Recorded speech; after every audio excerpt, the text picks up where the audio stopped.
अगर आप भी लेना चाहते हैं देश दुनिया की तमाम जानकारी तो आज ही सब्सक्राइब करें हमारे चैनल को। साथ ही नीचे दिए बेल आइकन को जरूर दबाएं ताकि हर अपडेट आप तक पहुंच सके। नमस्कार, आप प्रभा साक्षी देख रहे हैं। मैं हूं आपके साथ अंकित सिंह। कार्यक्रम है चुनावी चोखा। बिहार में पहले चरण के चुनाव के लिए आज प्रचार थम गए। आज पूरे दिन एक तरीके से देखा जाए तो सत्ता पक्ष और विपक्ष के बीच जुबानी जंग जारी रही। कल तक नौकरी और विकास की बात करने वाले तेजस्वी यादव आज आखिरकार जातीय कार्ड खेल ही दिया। तेजस्वी यादव ने एक चुनावी सभा में कहा कि जब लालू राज था तो बाबू साहब के सामने गरीब सीना तान के चलते थे। इसके बाद से बिहार में बवाल मच गया है और आज तेजस्वी यादव ने अपने पिता की वही MY समीकरण को साधने की कोशिश की है जो 90 और 2000 के दशक में हमने देखा। किस तरीके से लालू भूरा बाल साफ करो का नारा देकर MY समीकरण के सहारे 15 सालों तक सत्ता में बैठे रहे।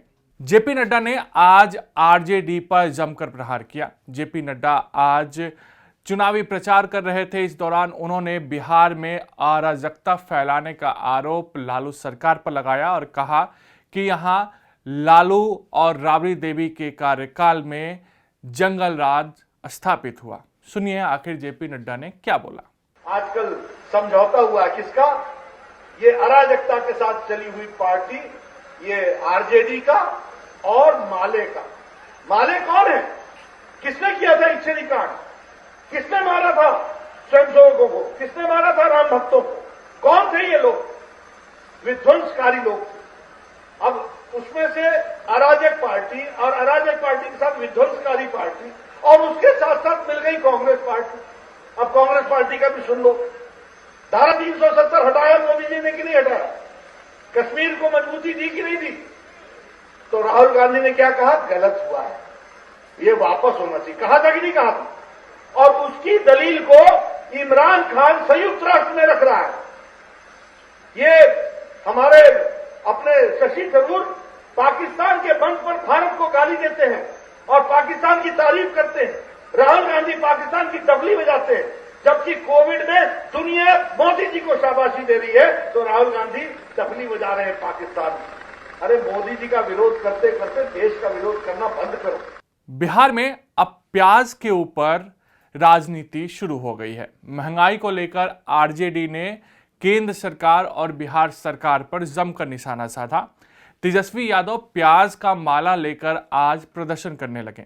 इस दौरान उन्होंने क्या कहा, सुनिए। ये प्याज का माला बीजेपी के लोग पहन के घूमते थे। ये आप देखिए, अब इसका आंकड़ा जो है तकरीबन 100 रुपए के भी करीब पहुंचने वाला है। मतलब महंगाई प्याज जो है सेंचुरी मारने वाली है। आप बताइए, रोजगार नहीं है, नौकरी नहीं है, लोगों के खाने के लाले पड़े हैं, भूखमरी बढ़ी हुई है, महंगाई इतनी चरम सीमा पर पहुंच गई है कि छोटे मोटे जितने व्यवसायी थे इस कोरोना काल में, नोटबंदी के समय, सब लोग जो है व्यापारी तंग हो चुके हैं, तबाह हो चुके हैं और गरीबी बिहार में और बढ़ती जा रही है। और पेट्रोल डीजल महंगा तो हो ही रहा है, साथ में खाने पीने की जो चीज़ें हैं, जो प्याज है, वो भी जो है पूरी तरीके से महंगा हो चुका है। प्याज हो, टमाटर हो, हर एक चीज़ धीरे धीरे महंगाई बढ़ती जा रही है।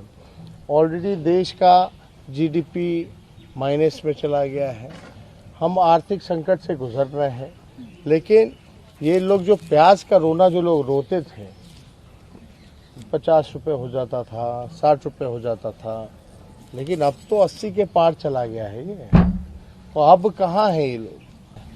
ये देखिए माला, अब ये किसको पहनाया गया? कहाँ है भैया? ढूंढो, नीतीश जी को ढूंढो, नीतीश जी को ढूंढो। नीतीश जी ने क्यों चुप्पी साधी है? अरे भैया, बिहार के मुख्यमंत्री नीतीश कुमार हैं, उनकी चुप्पी क्यों है? उनके मुंह में दही क्यों जमी है? उनको तो केवल तो ये दिखाई दे रहा है ना, उनको क्या दिखाई दे रहा है, नहीं दिखाई दे रहा, उनको कुर्सी जाते हुए दिखाई दे रहा है। नीतीश कुमार लगातार सभाओं को संबोधित कर रहे हैं। बिहार चुनाव में एनडीए उन्हीं के नाम पर चुनाव लड़ रहा है और एनडीए की ओर से नीतीश कुमार ही मुख्यमंत्री हैं। कई जगह नीतीश कुमार के सभाओं में लालू जिंदाबाद के नारे भी लगे, लेकिन फिर भी नीतीश कुमार लगातार अपना संबोधन लोगों तक पहुंचाने की कोशिश कर रहे हैं। नीतीश कुमार लगातार ये कह रहे हैं कि वह सांप्रदायिकता, अपराध और भ्रष्टाचार को कंट्रोल करने के लिए काम करते रहें और आगे अगर मौका मिलता है तो काम करते रहेंगे। नीतीश कुमार को सुनिए। अब बिहार में जो अपराध की इतनी कमी हुई है, केंद्र सरकार के द्वारा हर साल प्रकाशित होता है हर राज्य के अपराध के आंकड़े, जो सबसे हाल में प्रकाशित हुए हैं, उस आंकड़े के मुताबिक बिहार इतनी आबादी का बड़ा राज्य, लेकिन अब अपराध के मामले में बिहार 23वें स्थान पर पहुंच गया है। तो इसलिए हम लोग को काम करते रहे और जानते हैं हमको प्रचार में रुचि नहीं है। बहुत लोगों की रुचि बयानबाजी और प्रचार में ही है, काम में रुचि नहीं है। हमारी रुचि काम में है। लोग देख लें पहले क्या था, आज क्या है, और नई पीढ़ी के लोगों को बता दें। कहां किसी गांव में जाते थे तो स्कूल का दर्शन होता था, किस तरह से एक एक चीज का निर्माण, कितने बड़े पैमाने पर शिक्षकों की नियुक्ति, एक एक काम करते हुए हम लोगों ने जो काम को आगे बढ़ाया। और आप सब देख लीजिए कितनी सड़कों का निर्माण, कहां लोग एक जगह से दूसरी जगह जल्दी जा पाते थे।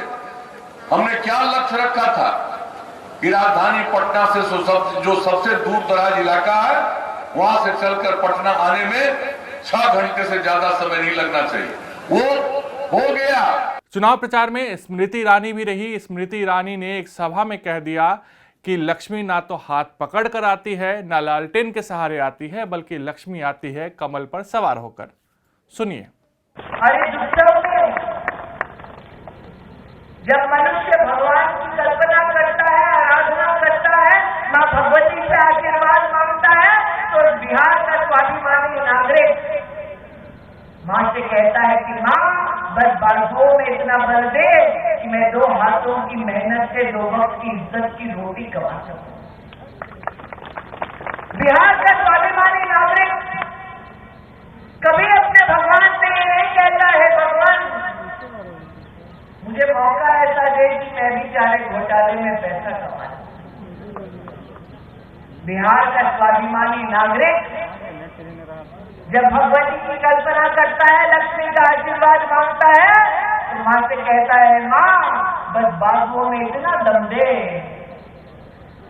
कि भरण पोषण अपने परिवार का इज्जत से कर सके।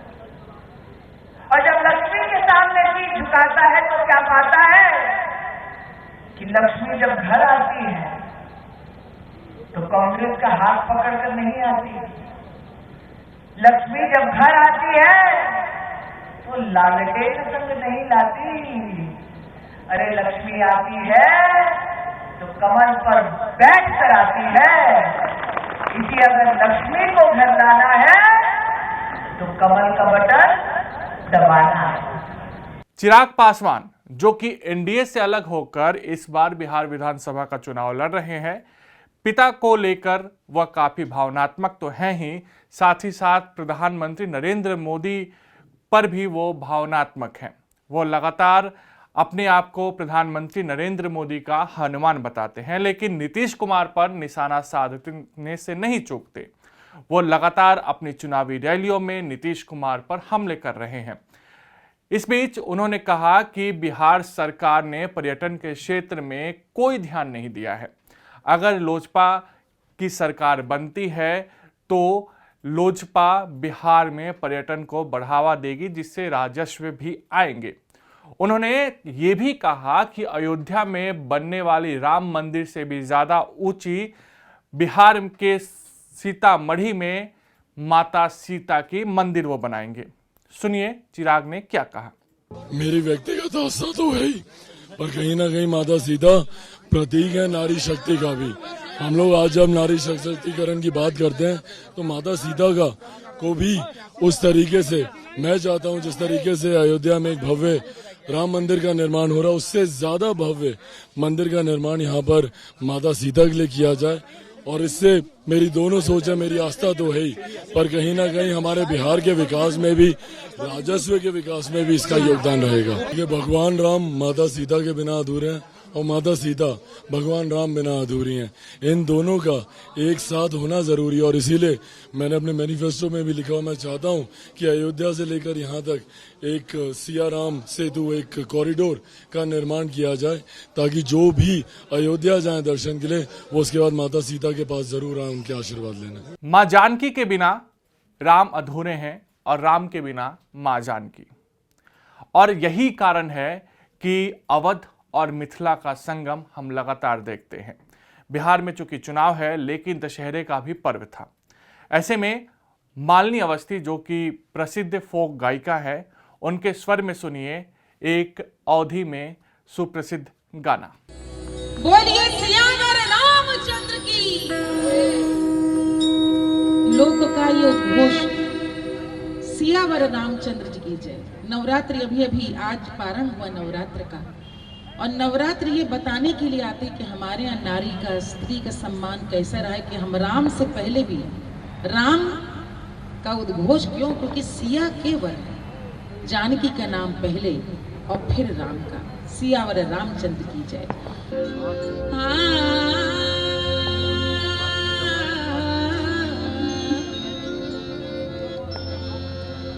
अरे बाजत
ये था आज का चुनावी चोखा कार्यक्रम। कल आपसे फिर मुलाकात होगी, तब तक के लिए नमस्कार।